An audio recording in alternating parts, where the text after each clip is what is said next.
Meeting के लिए लक्ष्य का मैसेज तो आ गया था, लेकिन फिर भी अभिनव को उसमें कुछ गड़बड़ महसूस हो रही थी। जो कोड लक्ष्य को भेजना चाहिए था वो उसने नहीं भेजा था। इसी बात को सोचते सोचते अभिनव डॉन को छोड़कर वापस अपने घर पर आ चुका था। गाड़ी से उतरते ही सिंह परिवार के सिक्योरिटी गार्ड फिर से उसकी लेट लतीफी पर शिकायत करने लगे थे, लेकिन अपने ही मन में खोए अभिनव को उनकी आवाज सुनाई भी नहीं दे रही थी। वो घर के अंदर आ गया और थकान के मारे सोफे पर जाकर बैठ गया।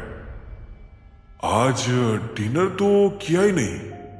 अभिनव को अचानक अपने मन में ख्याल आया और अब उसे भूख भी लगने लगी थी। इसी वक्त एक मेड किचन से निकलकर अपने हाथ में ट्रे लिए डाइनिंग टेबल के पास आई। उसने उस ट्रे में से प्लेट निकालकर टेबल पर रख दी और फिर सोफे पर बैठे अभिनव की ओर देखा। मैंने आपके लिए बिरयानी बनाई है। अभिनव ये शब्द सुनकर हैरान हो गया। आज पहली बार मेड ने खुद से अभिनव के लिए खाना तैयार कर दिया था।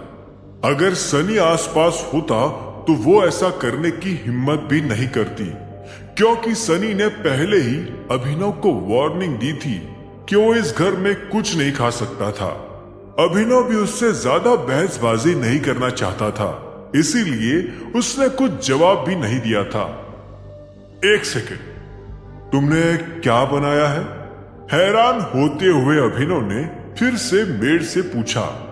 बिरयानी बनाई है, बिरयानी। मेड से कंफर्मेशन सुनते ही अभिनव को झटका सा लगा।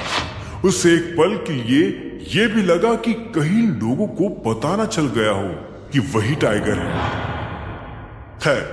ये बात नामुमकिन थी, लेकिन जो मुमकिन हो सकता था वो ये था कि या तो वो किसी गलत घर में घुस गया है या फिर इस बिरयानी में सनी का कोई जाल छिपा था। अभिनव के लिए फिलहाल सावधानी से काम लेने में ही भलाई थी। मेरे लिए खाना बनाने को तुमसे किसने कहा? मैंने तो नहीं कहा था आज सुबह। अनन्या मैडम ने कहा था बनाने को, और ये भी कहा था कि तब तक रुकना जब तक आप वापस ना आ जाओ, ताकि मैं आपको सर्व करके भी दे सकूं। मेड ने अपनी सफाई देते हुए कहा। अभिनव अब पहले से भी ज्यादा हैरान था, लेकिन भूख के चलते उसने पहले डाइनिंग टेबल पर आना ठीक समझा। बिरयानी खाते हुए वो यही सोच रहा था कि पिछले कुछ दिनों से अनन्या उसके प्रति काफी सॉफ्ट हो गई थी और उसके पीछे कुछ कारण भी दिखाई नहीं दे रहा था। डिनर करते ही अभिनव थकान के मारे सीधा अपने बेड पर कूद गया। उसके सोने से ठीक पहले उसके फोन पर एक मैसेज भी आया था, पर अभिनव ने उसे इग्नोर किया। अगली सुबह भी वो काम पर निकलने की जल्दी में था, इसीलिए अपना फोन चेक नहीं कर पाया था। अनन्या ने सुबह होने पर उससे कोई बात भी नहीं की थी, जिस पर अभिनव हैरान भी था। उसे लगा कि अनन्या फिर से सवाल जवाब करने वाली थी कि वो पिछली रात कहाँ था और क्यों गया था, लेकिन अनन्या ने ऐसा कुछ नहीं पूछा। अभिनव अपने वार्डरोब के पास गया और उसने एक बार सभी सूट्स को देखा। आखिर में उसकी नजर उस सूट पर गई जो अनन्या उसके लिए हाल ही में लाई थी। अभिनव ने वो सूट पहन लिया और फिर अपने आप को मिरर में देखा। मिरर में देखते ही उसे अर्जुन के साथ हुई अपनी मीटिंग याद आ गई। अर्जुन ने कहा था कि उसे जिम रेगुलरली आना चाहिए था, और अभिनव को भी ये बात समझ आ रही थी। वो अपने एब्स कुछ सालों पहले ही खो चुका था और अब समय था उन्हें वापस बनाने का। एक हल्की सी मुस्कान के साथ ही अभिनव रूम से बाहर आ गया और उसको देखकर अनन्या के चेहरे पर भी बहुत हल्की सी मुस्कान आ गई थी। उसने देखा कि अभिनव ने उसका ही गिफ्ट किया हुआ सूट पहन रखा था। हालांकि वो ये समझ नहीं पा रही थी कि उसे देखकर वो सच में खुश थी भी या नहीं, पर उसे ये जरूर पता था कि वो खुद भी अभिनव से अच्छा बर्ताव करने लगी थी, वो भी बिना किसी कारण के। काम कैसा चल रहा है अभिनव? अचानक पास में बैठे सनी ने पूछा। उसके सवाल में ताना साफ झलक रहा था। मैं भी तुमसे यही सवाल करने वाला था। अभिनव ने उसकी ओर देखकर जवाब दिया। खबर लगी है कि एलेक्स कॉर्पोरेशन के सीईओ बन गए हो तुम, और शायद मैं कॉन्ग्रेचुलेट करना भी भूल गया। सनी अभिनव की चालाकी पर मुस्कुराया। बहुत अच्छे, इसी तरह से रहना। इसी वक्त हरदेव ने अपना गला साफ करते हुए कहा, सनी, हमारा एम्बेसडर कौन बनेगा ये डिसाइड किया या नहीं? दादाजी, 3 लोग हैं मेरे दिमाग में, तीनों को परख के एक फाइनलाइज कर लेते हैं। और क्या, वैसे तो मैं ये भी सोच रहा था कि हम अलायना को ले, पर वो फिलहाल इंडिया में है ही नहीं। सनी ने कहा, पर हम उससे बात कर सकते हैं ना। अगर हमारा ऑफर अच्छा हुआ तो वो इंडिया वापस भी आ जाएगी हमारे लिए। अनन्या ने सुझाव दिया। कोई जरूरत नहीं है, हरदेव ने तुरंत बीच में बोला। उसे आराम से आने दो, फिर बात कर लेंगे। फिलहाल जल्दी किसी और को ढूंढ लो। फिर तो चित्रा बेस्ट है। अनन्या के ये कहते ही सनी ने उसकी ओर देखा। मैंने पहले भी कहा है ना, वो नहीं बन सकती हमारे लिए मॉडल। पर वो बेस्ट है। अगर उससे नहीं ले सकते तो फिर अलायना से ही बात करो, सिर्फ यही दोनों बेस्ट रहेंगे हमारे लिए। अनन्या की जिद पर सनी को चिढ़ होने लगी थी।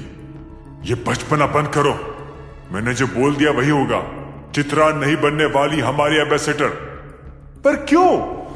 अनन्या ने भी उस पर खींचते हुए कहा, तुम बचपना कर रहे हो।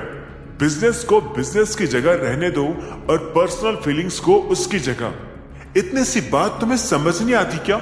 अगर चित्रा ने तुम्हें रिजेक्ट कर दिया तो इस बात का खामियाजा कंपनी क्यों भुगते?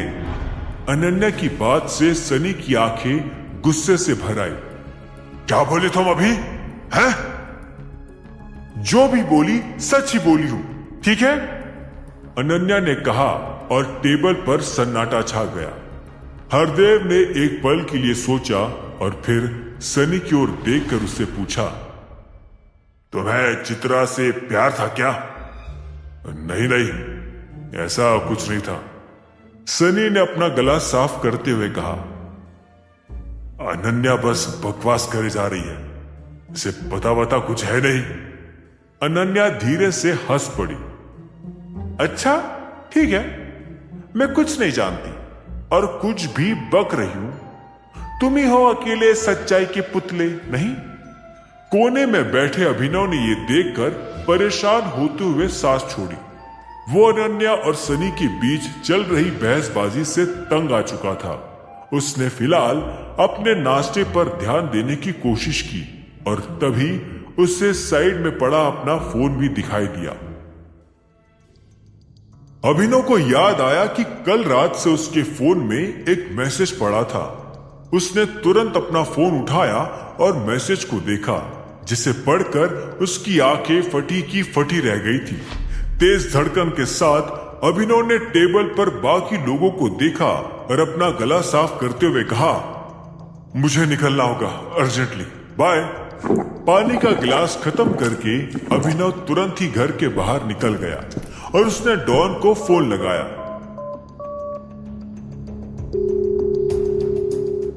कहा तुम? इसी वक्त मिलना है।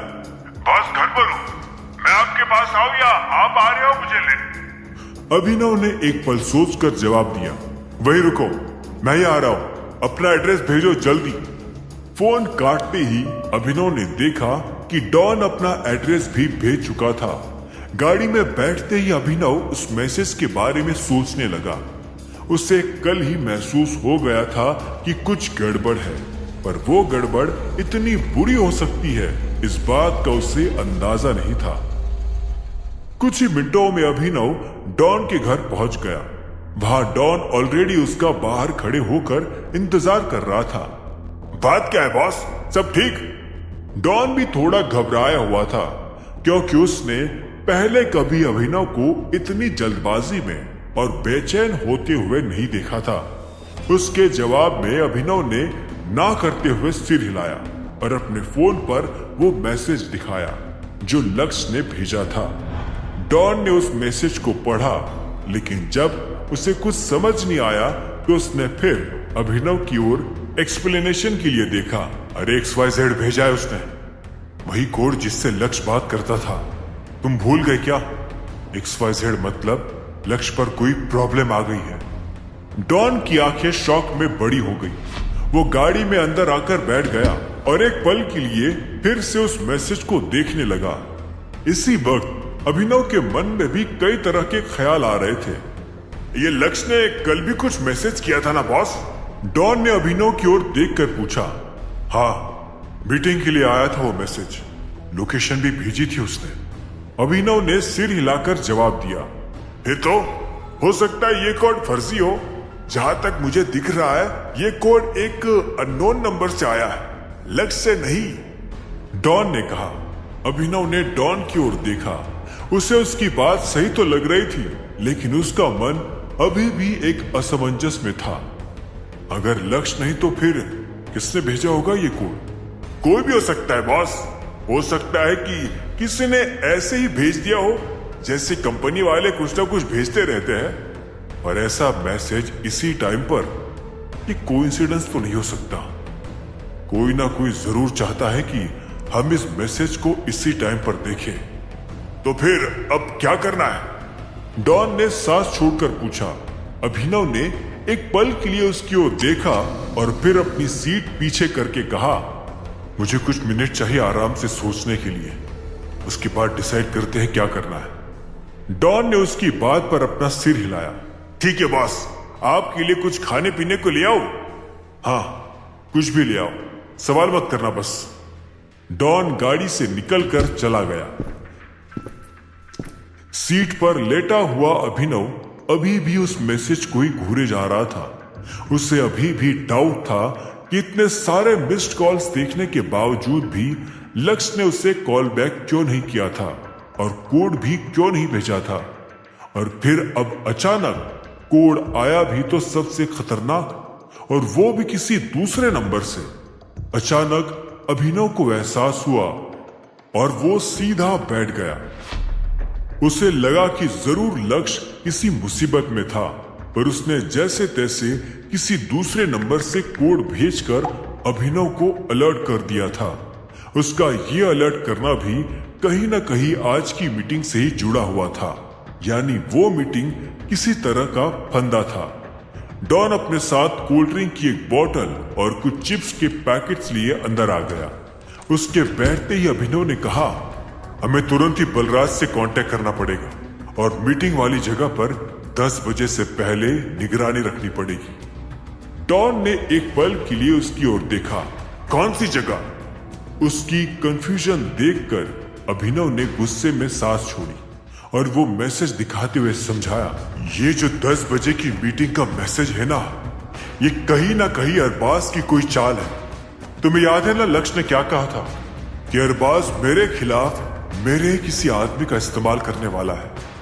ऐसा लग रहा है कि अरबाज को ऑलरेडी लक्ष्य के जासूस होने का पता चल चुका है, इसीलिए उसने निहारिका को भी एटॉमिक बार से हटा लिया है। डॉन ने एक बार, 2 बार और फिर 3 बार पलक झपकाई। वो अभी भी काफी ज्यादा कंफ्यूज था। हालांकि ये बात भी थी कि उसे उसकी चतुरता के लिए जाना भी नहीं चाहता था।